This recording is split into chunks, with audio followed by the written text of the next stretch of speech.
What I realized is if I had good systems, right, then I had to manage a lot less.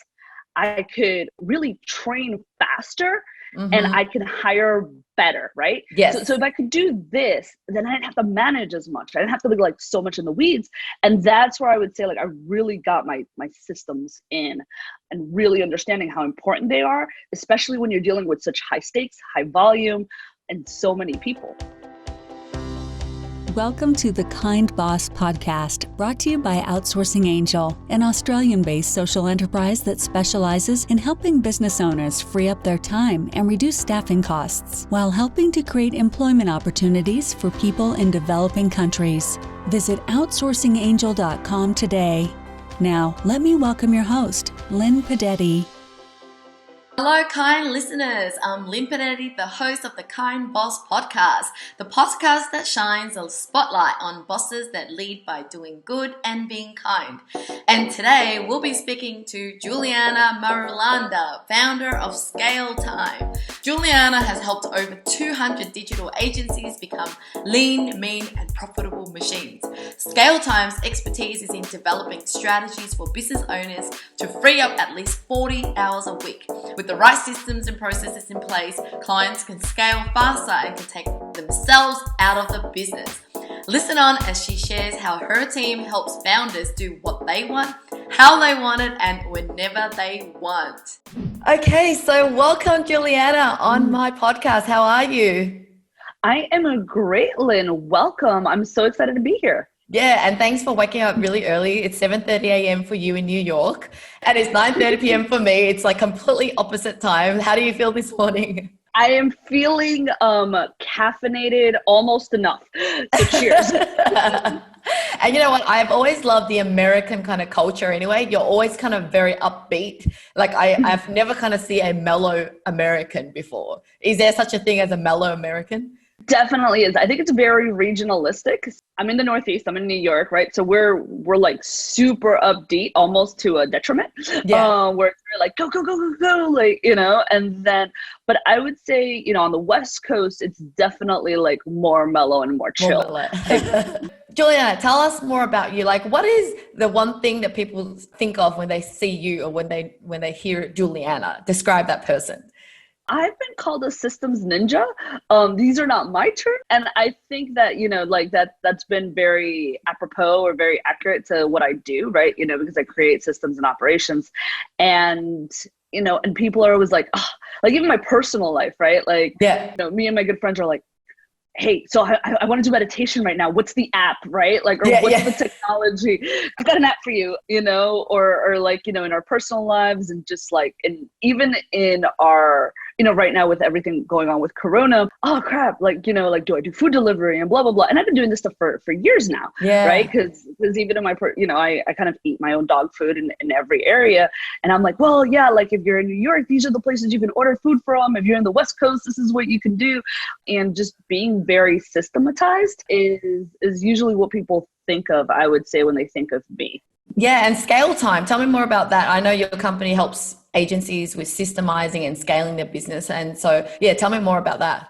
Yeah, absolutely. So ScaleTime is my baby. I started it in 2015 and I've worked with over like 200 agencies. And the whole idea is that, you know, people start their business because they're really passionate or they think they can do it better, faster, you know, than wherever they were before. Yeah. And I've got a bunch of what I would call these like rebellious corporate dropout. And so what we do is really help them to stress less and build more, right? Like people just want to create cool shit. And so it's like, how do they do that? But they have to do that by removing themselves from the weeds, removing themselves from the day-to-day. It's really the systems, the processes, and high-performing teams that are going to allow them to do that. So ScaleTime is all around that, you know, like we help people truly, right? And people think like, oh my God, that's insane. But, you know, get 40 hours back in their week. And the way that we do that is by helping them delegate, you know, everything that they possibly can, even things that they never thought that they could before, like account management or strategy is a big one, right? It's like, oh, you know, I've been like doing this for 20 years. And so we really help them delegate that out so that they could focus on growth. Yeah. So what is the pain point? Like, for example, you just mentioned they've said, we've been doing this for 20 years. So what makes it now that they came to you for help? Like, why now? There's usually a couple of triggers, right? So one is they have someone on their team that's, pretty high level, like a leadership, right?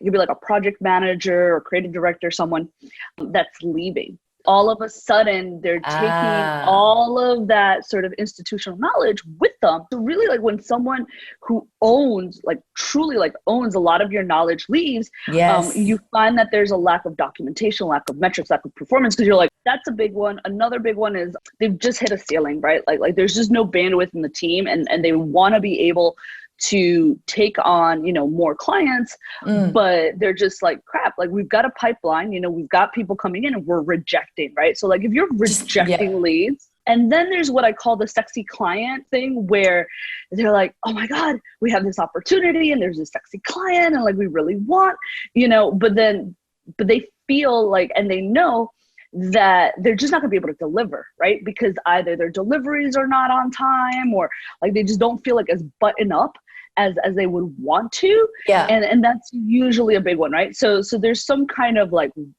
stressor that now all of a sudden, like it causes a need to change the status quo. Yeah. And you don't want to wait till that happens, because it's panic attack. It's kind of like, just crisis, and it's kind of too late. You want to actually have everything set up now when things are calm and cool, right? And you've got the people there to actually systemize with you. You can't scale chaos. And two, you really want to get batteries before the storm. Like it sucks to be in the middle of a storm and then all of a sudden you're like, oh crap, like I've got to do this and I've got to set up this system and my project management's not tight and like our deliverables are not here and clients are being a pain in the ass. Yeah. And like, how do we deal with them because we can't get new clients? And then you're so busy putting out fires. It is really hard to create a strong foundation. Yeah. What kind of pulled you into this business? Did you experience some sort of challenge similar to this, or witness something? Like what happened? What motivated you to get into this? I would say it was a slow build, right? Like, so I wouldn't say it was like one thing and it was like, oh my God, I have to do systems. I've been doing operations now for 18 years, which is insane. And I've been literally like, doing everything from customer service to training. I used to train sales reps for United Healthcare on WebEx. And when you say you've been doing it for 18 years, is it because you're working for some sort of company in that kind of area, and then you ventured into your own business in that area because that's what you're good at? Yeah. Yeah, absolutely. So like for 18 years, I've been doing business operations. So I started off on Wall Street doing financial models, so I really hold like the finance is really, really important to match the operations, right? Wow, that is a powerful duo, because ultimately, it's the money side too that's so important, and yet you've got that both sides. That is amazing. Yeah. No, it's huge because lots of times we're managing cash, right? Like we, for a lot of small businesses, you love to be like, oh yeah, I'm like managing my P&L and my projections and blah, blah, blah. No, you're like, crap. What is overhead for next month? Like, can we meet overhead? Like so much time you're just managing cash that's really important to be able to figure out like, okay, like what are your resources and where are your levers? But to answer your original question, I would say where I got most of like my big systems aha was I was working for a company and basically I was being dropped in a new city about every 6 to 8 weeks. And I was a new manager. This was like a decade and a half ago. Yeah. And it was really insane, right? And what I mean by insane is we're working in like Super Bowl, Ryder Cup, Kentucky Derby, like all these massive events. And so we would have to do a hiring fair for like about 3 to 5 days. And it was like, okay, go interview 100 people a day. Wow. Right? Yep. Get your team of 50-ish, right? Then go train for 2 days across these massive arenas where all of your resources are like half a mile away from each other. Yeah. And then go operate, $1 million a week. Have fun. Wow. That's the kind of experience you had to go through. Wow. Yeah. Yeah. So it was like rinse, wash, repeat, about like every month and a half to 2 months. But what I really, really got from it, because I was a super young manager, I had no idea what the hell I was doing. And I hated managing, I was just like, oh my God, I have to tell something like to someone bad, or I have to just basically all the things that you could possibly think of. But what I realized is if I had good systems, right, then I had to manage a lot less. I could really train faster and I can hire better, right? Yes. So if I could do this, then I didn't have to manage as much. I didn't have to be like so much in the weeds. And that's where I would say like I really got my systems in and really understanding how important they are, especially when you're dealing with such high stakes, high volume, and so many people. So yeah, you made a good point. I mean, it's like, everyone wants to grow, but they don't realize the kind of the framework and the system that needs to be set up to actually attract or be able to cater to that amount of clients. And I love that on your website too. You're like, okay, you're fine now, but what if you all of a sudden something went viral and you could get 200 new clients, you know? It would be such a pity to go, sorry, I can't serve you. And, you know, and you just need to be really ready for that. So I really love that. Actually, no, before I go into my next section, I actually break it up with a high five. And this is where I want the audience to get to know you a little bit more personal. So I'm going to throw in some questions where it's like this or that. And you just have to pick this or that, you know, one of them. And, you know, if you feel like elaborating, because it's like cool for us to get to know why you gave that, then do that as well. So yeah, the first one is, Apple, not the actual Apple, but Apple brand or Samsung? it looks like Apple vomited over my apartment. Apple. Yeah, I'm a fan of Apple too. All right. Italian food or Japanese food? It's hard. I'm such a foodie. Japanese. Ooh, interesting. I'm married to an Italian, so I do eat a fair bit of Italian. Yeah. Yeah. Mercedes or BMW? I'm going to go for the Beamer. Beamer? Yeah. Any reason, or is it kind of on par with each other? You know what? So I owned a Mini Cooper once upon a time, and the BMW service, like when you go into the shop to get your car service, is just outstanding. It's top of the line. You know, I mean, like not only like is the car cool, it drives really well, but their service is phenomenal. Yeah. Service is phenomenal. I agree. I've driven both, but I've noticed the BMW is more for some reason. So yeah, so it's good to know that even on the other side of the world, they're also giving that kind of service. No, yeah, the service is phenomenal. And I mean, the parts are really expensive, but they're long lasting. Yeah. And so, yeah, so I'm going to go with BMW. Yeah. All right. Oceans or mountains? Oh my God, oceans. I'm a beach baby. Book or ebook? So physical book or ebook? Oh, this was hard. Book. Like physical, tangible, I can smell it, book. Yeah. And do you find that you actually have a lot of time? I find that with book, I kind of love it when I'm traveling, like a certain time when I can actually do that. And then when it's normal life, I'm more like of an audiobook or podcast more, just because of the circumstance. Is that the same for you? I'm actually the opposite. So I mean, I think audiobooks or podcasts are just easy to consume, right? Like if you're cooking or if you're showering or, you know, but like if I'm going to like actually like pay attention to a book, I like the physical book when I'm at home, but because I'm like a super light traveler, then I like the audio, like I like the ebook if I'm traveling, because that means I don't have to like take any extra weight. Yeah. More for that purpose. Cool. Well, let's get back to work right now. Okay. So with the coronavirus and stuff, what has happened in your industry, in the agency world? What have you noticed with that? In the agency world, I think there's a couple of things that are happening. So before the virus, right, there was a lot of complaints, I would say, by agency owners who had been in it for a while about these, like, you know, moonlighter agencies or baby agencies or like, you know, fake agency owners or blah, blah, blah, right? So I would say, and in any type of crisis, right, it really makes or breaks. And I think with the coronavirus, it really started to make or break, right? So whether you had been in business for a long time or whether you were new but really ambitious, like it really created a very big delineation over like who knew their stuff and who didn't. And I think the reason why is because when it comes to marketing, right, everyone is like, oh my God, do I stop marketing? Do I continue marketing? Right? So for digital agencies, they really had to be able to respond quickly. So anyone who was a quick responder, who was able to problem solve, who was able to, you know, really organize their team is doing really well. Yeah. Especially if they were in an industry that was growing or if they were able to quickly leverage any kind of case studies for industries that are growing, right? Because in a crisis, there's always going to be winners and losers in terms of the market. Yeah. And, you know, and those agencies that were poised or were able to quickly pivot yeah, are doing really well, or they're doing, or they're doing normal, right? Like maybe they lost some, but then they won some, and, they're yeah. stable. Yeah. Do you think that a lot of it has got to do with also the culture that they've built, whether the leaders have been one of those caring and kind and kind of built a great culture, and so they've been able to pivot and adapt to the crisis better, or it's not too much of that? I think that there's definitely leadership that, and I know your brand is all about kindness. I don't necessarily think kindness was a differentiator.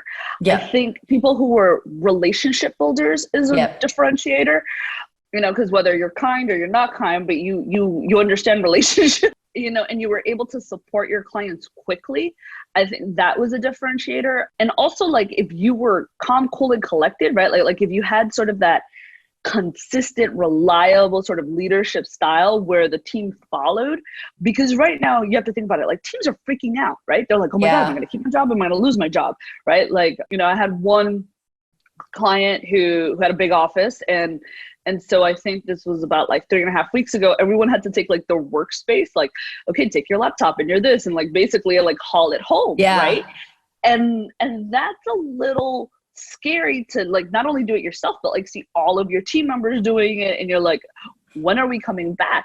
So if there was a good leader, a reliable, empathetic, like quick acting, empowering leader, and that made a huge difference. Because you have to think about it, like your agency, your business is based upon the people and their productivity and their workload. They're going home now, they're dealing with kids, they're dealing with spouses, they're dealing with, some people went back to their families because they didn't want to be isolated or alone. So they're dealing with their parents, as adults, and they're dealing with all of these distractions, some adorable, some not so. And now you're sharing like resources and living and working and co-living together in a place. And the owner now has to deal with like, oh my God, what's going on with my employees? So it's a very different, landscape that they're dealing with. So I think leadership was huge. So like, for example, if I was an agency client right now and kind of my business was not really affected by the virus, I'm actually just thriving as if like the virus never really happened.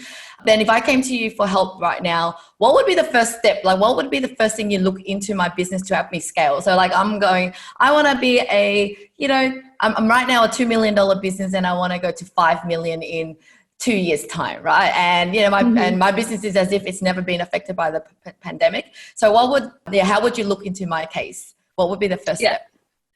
Absolutely, right. So if you're chilling and thriving, we want to see where, one, more profit margin, and two, more efficiency, right? And those two go together. So the first thing I want to see, and this is something that all of my clients go through, I'm like, you can't get away from it. We do a diagnostic and we see really like 360, where are your weaknesses and strengths and opportunities in your systems, right? So the first thing we take a look at is like, okay, what does your client onboarding look like? Because if you're bringing on new clients, can we 3x the amount of clients that you have by tightening up your client onboarding, by keeping the same team, right? Because if you can do that, basically that means your profit margin goes up, your ability to service goes up, the quality of your service goes up, right? So I'm looking at, okay, what does your client onboarding look like? What does your project management look like? Do we have certain things in place so that clients don't get to like weave around scope, right? So that we keep our profitability tight, so that our people are delivering on time every time. What does your, hiring look like? If you're doing well and you want to go from 2 to 5, chances are you're going to have to hire, right? Have you hired really well in the past? Can we keep that culture? Have you not hired really well in the past? Do we need to like change how we're recruiting, onboarding, and measuring performance, right? So really taking a look at your systems to find those opportunities is where I would go. And then, on the flip side of that is, what's your profit and how do we make that more so that we've got more money to invest in the future, invest in our people, and really make data-based decisions, right? Part of what, going from 2 to 5 or whatever that number looks like is about being more proactive with the everyday, right? Like and being able to make those decisions based on data, based on just like gut feeling, or like, I don't know, but I kind of feel like this, and maybe this person can stay here, but maybe they can't, right? Like, I really want our owners, when they're growing, to start putting in metrics and being able to act quickly. Yeah. What is an ideal kind of profitability percentage number for like an agency? Because I mean, I know a lot of business owners, even myself being guilty, like for many years, just always thinking revenue. And the more I grew, the more I still didn't see more profit. It was just like, you know, you just kind of reinvest back into the business and not looking at the numbers. So, yeah, what's your kind of advice around that? Yeah, so the sweet spot for agencies is usually about 30 to 35%. This is given you've, right, depending on where you live, you've paid yourself a salary, right? Because oftentimes they're like, oh yeah, my profit now. I'm like, did you pay yourself? No. Okay, so that's including salary, 30% is including yourself. Yeah. That's including salary, right? So like you've paid all your expenses, you paid your people, you paid yourself, right? Yes. Like everyone's paid, and then we're taking a look at that. And, you know, and really having put away money for taxes. Other big one that I'm like, well, did you put money away for taxes? Like, or you're paying quarterly, or however your structure is, depending on where you're in the world, right? So after all of that, then, you know, we're left with reserves for 30, 35%. So that's the sweet spot. You know, sometimes people, and depending on how lean you are, depending on, you know, how you structure your teams, I've seen agencies be able to do like 55%. Wow, that's amazing. Yeah. But what's not good is if you're in single digits. If you're in single digits, that's like a huge red flag. And I've definitely helped clients out of that, because it means you're super tight. It means you've got to give discounts. You know, that means your sales start getting wonky. You really can't, you know, have any reserves if something happens, such as a crisis. You don't have any cash. Yeah. So basically, like, the finer your profit margin is, the less choices you have. Yeah. And what advice do you have in terms of even being able to increase your profitability and cutting out costs in being able to combine kind of like local staffing with like even offshore staffing? Because I think that's kind of like the lowest hanging fruit, you know, being able to like save money in that sense. Yeah. I mean, I think the agency model that really works for a lot of people is, you know, really kind of cultivating local. Like, local is great for customer facing, right? Yeah. Because there's something about, let's say, your account managers that are customer facing, that need to understand cultural nuance. Yes. Right? Because even like, let's just pick Europe, right? Because it's such a great example, because like you have all these different cultures like right next to each other, right? Like an Italian, a Swiss person, and a French person do business differently. Yeah. Right. And they're right next to each other. Yeah. That's right. Yeah. Is huge, right? So really being able to understand that cultural nuance, being able to, you know, communicate effectively with your customers. I think local talent is really phenomenal for that, right? It's really phenomenal too, like if you want to have someone close to home to strategize with, right? So like strategy positions, you know, higher level positions, your leadership team. Yeah. You know, most people want to keep those in-house because there's benefit to sharing ideas and really being able to kind of solidify a local culture with your leadership team. But then there's things that, you know, I often say this, right? Like you have someone on payroll, let's say, and they're worth, you know, $50, $70 an hour, right? They're here. But then you're giving them tasks that, you know, you can have someone do for like $5, $10, $15 an hour. Yeah. Right? Like that's a massive underutilization of this person. Like it doesn't make any sense. Yeah. Right. And that is really where, you know, either you have someone on staff that's taking all like these lower end jobs. And sometimes that doesn't make sense either, right? Because some of these lower end jobs might be like data entry, you know, it might be like something like social media publishing. Yeah. It might be, you know, I'm just trying to think of stuff like list building. And sometimes they don't really like, you know, or video editing. Yeah. And also the skill set might be different. So having one person do all of these different skill sets mediocrely doesn't make any sense. So this is where I think it's really, you know, great that there's all of these, you know, people all around the world that are really qualified, have really amazing talent that you can then give these tasks to that are repeatable, that are easy, Yeah. that don't need a lot of supervision.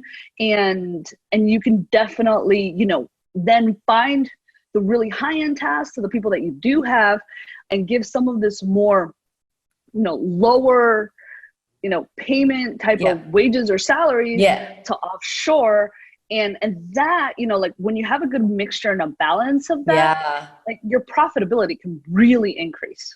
Yeah, yeah. And I love that about you, because not only are you advising on systems, but you really do care about the bottom line. Because at the end of the day, like, we're all working hard, trying to grow our business because we want to see more profit. But, if we're not careful, we're just, all we do is work, and then hire more people. And there's just all these kind of wins that we can dissect by looking at it. So that's really great.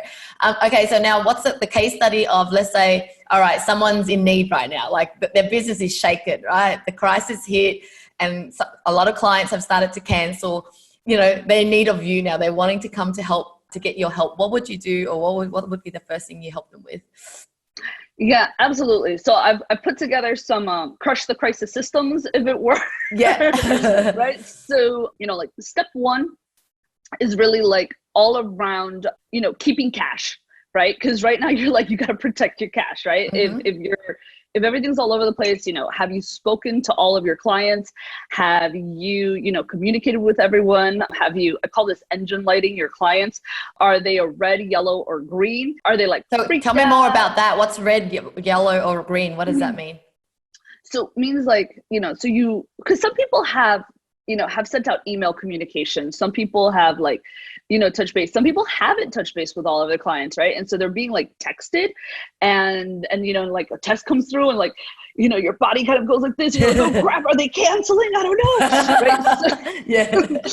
So really like picking up the phone, communicating with every single person on your roster, or having your team communicate with every single person on your roster, and seeing, okay, is this client freaking the hell out, right? Like, are they, like, what do they need if they're freaking out, right? Like, they haven't canceled yet, but maybe like they need a new solution. Maybe they need to change their service structure, right? Like maybe they were doing paid ads and, and they're like going to cut ad spend. So maybe we can offer them organic, right? So really like figuring out where that client is. Clients who have canceled and there's like no return, so is that red when, okay, they're red when they're like kind the of red bad one. Yeah. They're red if they're bad. They're yellow if they're kind of freaking out, and they're green. Everything's going great. Everything's groovy. Like, let's bring it on. Cost per clicks are low. Let's up the ad spend. Yeah. So, right. So really checking with your clients, because like everyone's going through something different. Mm-hmm. So the earlier, the faster you're able to do that, the better. Like I had one client who onboarded 30 gyms the first quarter, and everyone was kind of a yellow at the beginning, and he quickly put like a very fast funnel together for their current clients and for new clients, where they could do like all sort of like digital wellness and and everything, like the virtual workouts. He kept 95% of them. Wow, that's amazing. What a great win. Yeah. Love it's a huge win, right? But he was able to be proactive really, really fast. Yep. And this is something that your account managers should be doing, like even when you're not in crisis, right? Like every month you should be like, okay, where are our clients? Because, stuff happens. So that's the first thing, right? Like checking where clients are at, creating solutions. Second thing, are you cutting costs, right? Mm-hmm. So really easy way to, to see where things are maybe, what are your technology costs, right? So if you're an agency, you might be a little, technology or app happy the way that I am. And chances are there's things that you're not using, your team's not using, no one's using consistently. Like it's just kind of there. Cut it out, right? Like, I mean, I had a client save $21,000 by switching to a landing page creator that was different, right? Same features, different, 21,000 off the bat for the year. Nice. So really like see where you can cut costs. This is also with your team members. Like if you have full-time staff, can you cut hours? Are there people that maybe have been underperforming? Like really do a litmus test on your people. If you've got freelancers, same thing. Can you combine jobs that are similar? If you're getting charged hourly, can you give a fixed price? So that way, okay, like this is what I've got for the month, and make your expenses a lot more predictable. And then once you've done all that, see if you have enough bandwidth or create enough bandwidth so that you can pivot right? Like everyone's talking about pivot strategies, but my whole thing with pivot strategies is follow the money. Like, do you know, look at which types of industries are doing well, and do you have a case study? Can you leverage or create a case study to go after an industry that is doing well, and or create a lower end offer for your current clients that are in the yellow, so that you can still, you know, go ahead and make some revenue, right? And then there's opportunities to, you know, to get ahead of the crisis and create some branding, thought leadership, all these things to prepare for when this is over, and that you're in a good standing and your branding is good and on point, because people are going to remember branding right now. Yeah. Oh my God, you've given us so much great advice and nuggets. I can just imagine the kind of support you can provide for clients. So even for myself, I'm so curious, like what are the kind of options businesses have to work with you? Like, you know, what does it look like? Is it like a video training? What are all the solutions that you have? Yeah, absolutely. So, you know, so if your business is doing really well right now, and, you know, and you're, you know, over the sort of 500,000 mark, and you're like, oh my God, there's so much opportunity right now. One of the packages that we have is called Clone Yourself. And the idea with Clone Yourself is that you are going to reclaim 40 hours of your week that you're going to delegate. We're going to get up your profitability, and we're going to make you sort of this lean, mean, competitive machine so that you can just scale even faster. So that is like one way to work with me. Now, if you're a little smaller, or, you know, it's possible that like you're in sort of crisis management mode, maybe things are like not so great and you're like, I need them to get better. Yeah. Or maybe things are like okay, but you need them to get better, right? And you're really looking for support. We have the Crush the Crisis program, and it's an 8-week program. You get put into a cohort of your peers, and we get to just very quickly, very laser, like brainstorm week to week. What do you need to do? Like, what are the decisions you need to, you know, to make? What are the actions you need to take and implement?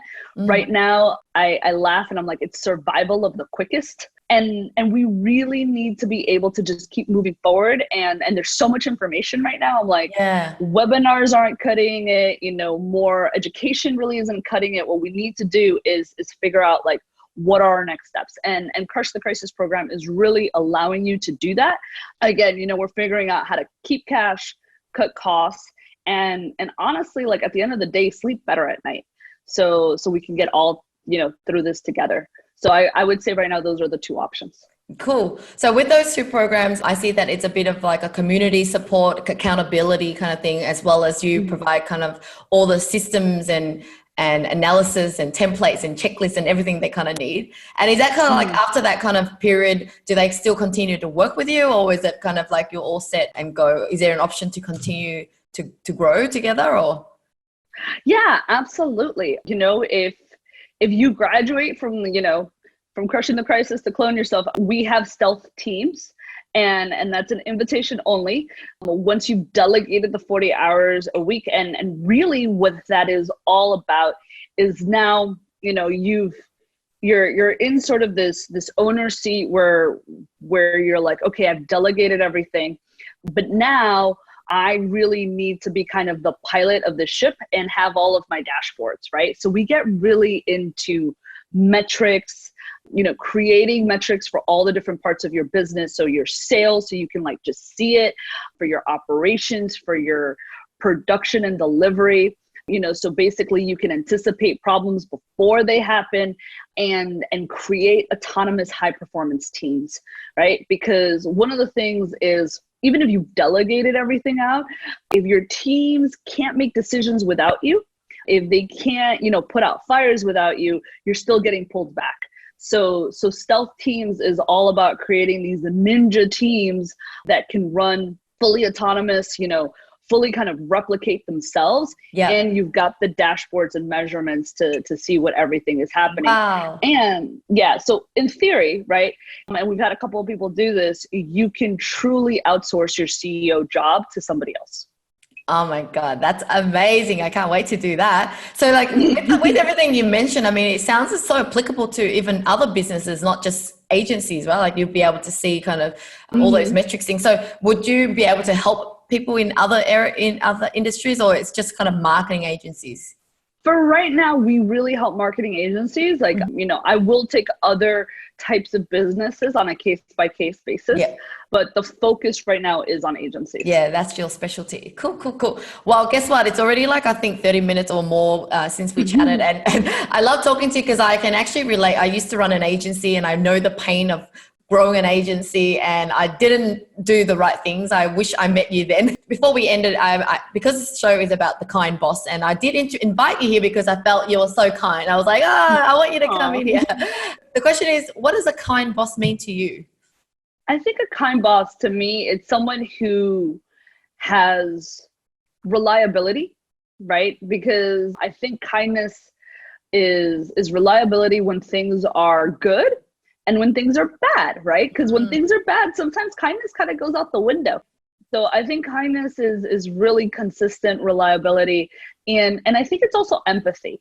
It's the ability to understand, when things are not going so great, what that means, right? And how to respond to that in a way that's still kind, right? I think so much of kindness comes from our ability to react to things in a way that is still human. Yeah. Beautiful. Oh my God, I love that. Yeah, I haven't heard that the way you described it before, but it totally makes sense. Okay, final last is, if tomorrow was your last day kind of on earth kind of thing, this is a little bit sad, but what do you want to be remembered for? Right? I mean, I always really believe that at the end of the day, it's really, we don't take the materialistic things with us in life when we don't it's really how we've made other people feel. So it's, what do you want to be remembered for? As Juliana, who is Juliana that you want people to remember you for? Yeah, so this is a great question. It's a question around like legacy. And I think I want to be remembered as someone who, and it really is my mission, like that always had your back, whoever you are, in my life and hopefully people outside of my life, and that I was there to help you succeed no matter what, right? Like I was your biggest champion. And I think that's really how I like to run my life, and just making sure that people know that like I've got their back, however that looks like, sometimes it's a hug, sometimes it's a kick in the ass. Like I've always got your back. I've always got your best intentions. And I just want to see people succeed no matter what, and have that be a ripple effect, right? That then they are able to help others succeed and so on and so forth. And it just is able to create that just ripple. Melted my heart. Yeah, I totally get you. And I can see that in you. You're kind of like kind and empathetic, but then you're tough when you need to because you want the best for that person. I can totally see that. Yeah. Well, thank you so much for speaking with me on this podcast today. And yeah, definitely we're going to be putting all the links to any of the free downloads or any free offers that you have in there for people to do. So thank you so much. Absolutely. And thank you for having me. Cheers. Thank you for joining our podcast today. We hope this interview has inspired and humbled you to be a kind boss. Please don't forget to subscribe to our channel and let us know what you think about our show. If you have any questions, please visit outsourcingangel.com. Until then, stay kind and spread love.